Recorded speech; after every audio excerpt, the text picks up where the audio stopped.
വയനാട്ടിലേക്ക് പോകാൻ പ്ലാൻ ചെയ്തിരിക്കുകയാണോ? എങ്കിൽ ഈ വീഡിയോ നിങ്ങൾക്ക് ഏറെ ഉപകാരപ്പെടും. വയനാട്ടിലേക്ക് നമ്മൾ പോകുമ്പോൾ മുൻകൂട്ടി പ്ലാൻ ചെയ്ത് പോകണം ഏറ്റവും നല്ലത്.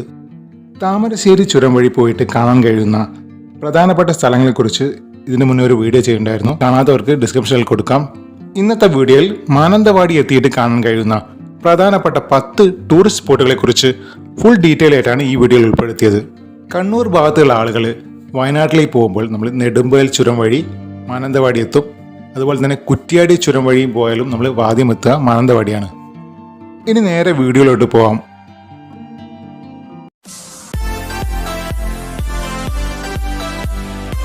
ഈ ലിസ്റ്റിൽ ആദ്യം വരുന്നത് പഴശ്ശി ടോംബാണ്. പഴശ്ശി രാജാവിനെ സംസ്കരിച്ച സ്ഥലമാണിത്. മാനന്തവാടി ടൗണിൽ നിന്ന് 1.5 കിലോമീറ്റർ യാത്ര ചെയ്താൽ നമുക്ക് പഴശ്ശി ടോംബിലെത്താം. ഇവിടുത്തെ ഓപ്പണിംഗ് ടൈം രാവിലെ 9 മണി മുതൽ വൈകിട്ട് 5 മണി വരെയാണ്. അതുപോലെ ഇവിടുത്തെ എൻട്രി ഫീ വരുന്നത് വലിയൊരാൾക്ക് 20 രൂപയും കുട്ടികൾക്ക് 10 രൂപയാണ്. ഇവിടെ നമുക്ക് കാണാൻ കഴിയുക പഴശ്ശി രാജയുടെ ശവകുടീരം, മ്യൂസിയം ഒക്കെ നമുക്ക് കാണാൻ കഴിയും. ഇവിടുത്തെ മ്യൂസിയത്തിൽ പഴശ്ശി രാജ ഉപയോഗിച്ച ആയുധങ്ങളും പാത്രങ്ങളും അതുപോലെ രാജാ രവിവർമ്മയുടെ ചിത്രങ്ങളും മറ്റും കാണാൻ കഴിയും. തിരുനെല്ലി പഴശ്ശി ടോമിൽ നിന്ന് 24 കിലോമീറ്റർ യാത്ര ചെയ്താൽ നമുക്ക് തിരുനെല്ലി ക്ഷേത്രത്തിലെത്താം. നമ്മൾ തിരുനെല്ലി ക്ഷേത്രത്തിലേക്ക് പോകുന്ന വഴികൾ വളരെ മനോഹരമായ കാട്ടിലൂടെ നമ്മൾ പോകാനുള്ളത്. നമ്മൾ പോകുമ്പോൾ തന്നെ വന്യമൃഗങ്ങളൊക്കെ നമുക്ക് അടുത്ത് കാണാൻ കഴിയും. ഇതൊരു മഹാവിഷ്ണു ക്ഷേത്രമാണ്. കർണാടക അതിർത്തിയിൽ ബ്രഹ്മഗിരി മലനിരകളിലെ കമ്പമല, കരിമല, വരടിമല എന്നിവയാൽ ചുറ്റപ്പെട്ട് കിടക്കുന്ന ക്ഷേത്രമാണ് ഇത്.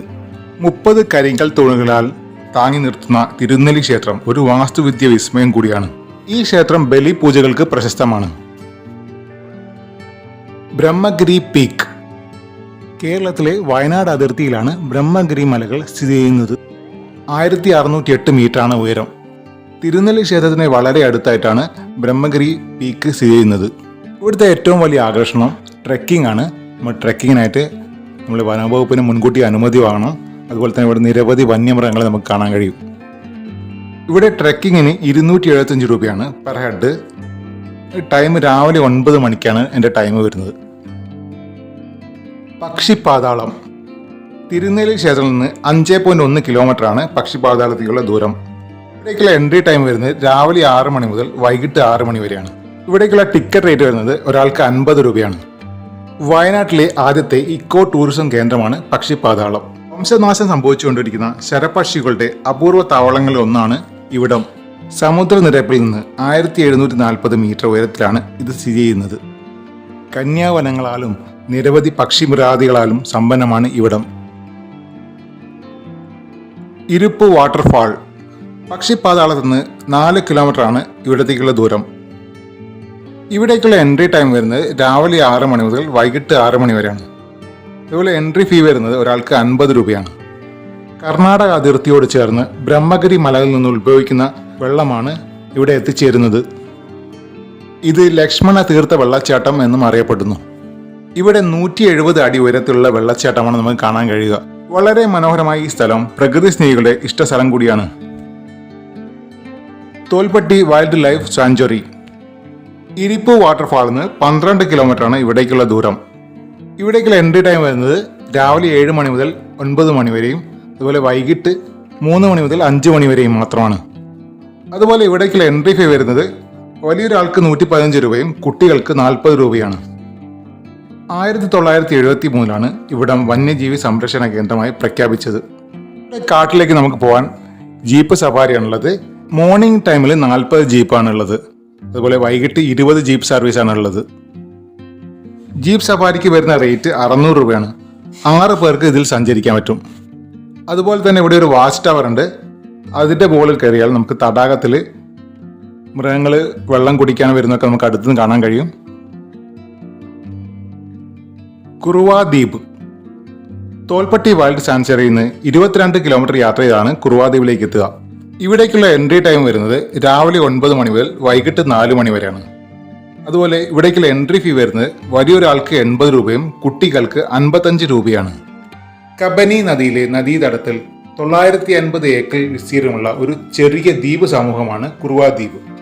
150ഓളം ചെറിയ ദ്വീപുകളുടെ കൂട്ടമാണ് ഈ പ്രദേശം. വയനാട്ടിലെ തന്നെ ഏറ്റവും മനോഹരമായ പ്രദേശങ്ങളൊന്നാണിത്. ഇവിടെ ഡെയിലി 200 പേർക്ക് മാത്രമേ സന്ദർശിക്കാനുള്ള അനുമതിയുള്ളൂ.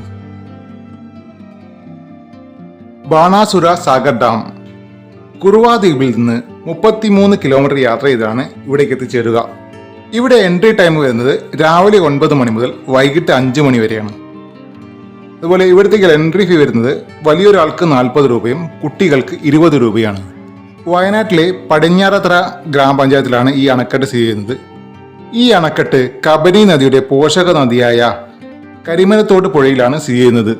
1979 ഈ അണക്കെട്ട് നിർമ്മിച്ചത്. ഈ ഡാമിന്റെ ഏറ്റവും വലിയ പ്രത്യേകത മണ്ണ് കൊണ്ടുള്ള ഇന്ത്യയിലെ ഏറ്റവും വലിയ അണക്കെട്ടും ഏഷ്യയിലെ 2ാമത്തെ വലിയ അണക്കെട്ടുമാണിത്. ഇവിടെ ബോട്ട് സർവീസ് അവൈലബിൾ ആണ്. സ്പീഡ് ബോട്ട് സർവീസും അതുപോലെ സാധാരണ ബോട്ട് സർവീസും ഉണ്ട്. കെർലാട് ലേക്ക് ബാണാസുര സാഗർ ഡാമിൽ നിന്ന് 10 കിലോമീറ്റർ യാത്രയിലാണ് ഇവിടത്തേക്ക് എത്തിച്ചേരുക. ഇവിടേക്കുള്ള എൻട്രി ടൈം വരുന്നത് രാവിലെ 9 മണി മുതൽ വൈകിട്ട് 5 മണി വരെയാണ്. ഇവിടെ എൻട്രി ഫീ വരുന്നത് വലിയൊരാൾക്ക് 30 രൂപയും കുട്ടികൾക്ക് 10 രൂപയാണ്. വയനാട്ടിലെ തരിയോട് എന്ന സ്ഥലത്താണ് കർലാട് ലേക്ക് സ്ഥിതി ചെയ്യുന്നത്. പൂക്കോട് തടാകം കഴിഞ്ഞാൽ കേരളത്തിലെ ഏറ്റവും വലിയ 3ാമത്തെ ശുദ്ധജല തടാകവും ഇത് തന്നെയാണ്. ഇവിടെ സാഹസികത ഇഷ്ടപ്പെടുന്നവർക്ക് പറ്റിയ സ്ഥലമാണ്. ഇവിടെ ഉണ്ട് കയാക്കിംഗ് സൗകര്യമുണ്ട്, അതുപോലെ സിപ്പ് ലൈൻ ഉണ്ട്, ബോട്ട് സർവീസ്, അങ്ങനത്തെ നിരവധി സൗകര്യങ്ങൾ ഇവിടെ ഉണ്ട്. മീൻമുട്ടി വാട്ടർഫാൾ കെർലാട് ലേക്കിൽ നിന്ന് 12 കിലോമീറ്റർ യാത്ര ചെയ്താൽ മീൻമുട്ടി വാട്ടർഫാളിൽ എത്താം. ഇവിടേക്കുള്ള എൻട്രി ടൈം വരുന്നത് രാവിലെ 9 മണി മുതൽ വൈകിട്ട് 5:30 വരെയാണ്. അതുപോലെ ഇവിടേക്കുള്ള എൻട്രി ഫീ വരുന്നത് വലിയൊരാൾക്ക് 30 രൂപയും കുട്ടികൾക്ക് 15 രൂപയാണ്. കേരളത്തിലെ 2ാമത്തെ വലിയ വെള്ളച്ചാട്ടമാണിത്. ഇവിടെ നമുക്ക് 300 മീറ്റർ ഉയരത്തിലുള്ള വെള്ളച്ചാട്ടമാണ് കാണാൻ കഴിയുക. വളരെ മനോഹരമായ കാഴ്ചയാണ് നമുക്ക് ഇവിടെ കാണാൻ കഴിയുക. അതുപോലെ ഇവിടെ ട്രെക്കിങ്ങിനുള്ള സൗകര്യം കൂടിയുണ്ട്. വയനാട് ഇനിയും മനോഹരമായ ഒരുപാട് സ്ഥലങ്ങൾ ബാക്കിയുണ്ട്. നമ്മളിപ്പോൾ മാനന്തവാടി വഴി പോയിട്ട് കാണാൻ കഴിയുന്ന സ്ഥലങ്ങളെക്കുറിച്ചാണ് പറഞ്ഞത്. അതുപോലെ ഞാൻ നേരത്തെ താമരശ്ശേരി ചുരം വഴി പോയിട്ട് കാണാൻ കഴിയുന്ന 9 സ്ഥലങ്ങളെക്കുറിച്ച് ഇതിന് മുന്നേ ഒരു വീഡിയോ ഉണ്ടായിരുന്നു. അത് കാണാത്തവർക്ക് അതിൻ്റെ ലിങ്ക് ഡിസ്ക്രിപ്ഷനിൽ കൊടുക്കാം. ഈ വീഡിയോ നിങ്ങൾക്ക് ഇഷ്ടപ്പെട്ടാൽ ലൈക്ക് ചെയ്യുക, ഷെയർ ചെയ്യുക, കമൻറ്റ് ചെയ്യുക. മറ്റൊരു നല്ല വീഡിയോയുമായി വീണ്ടും കാണാം. നന്ദി.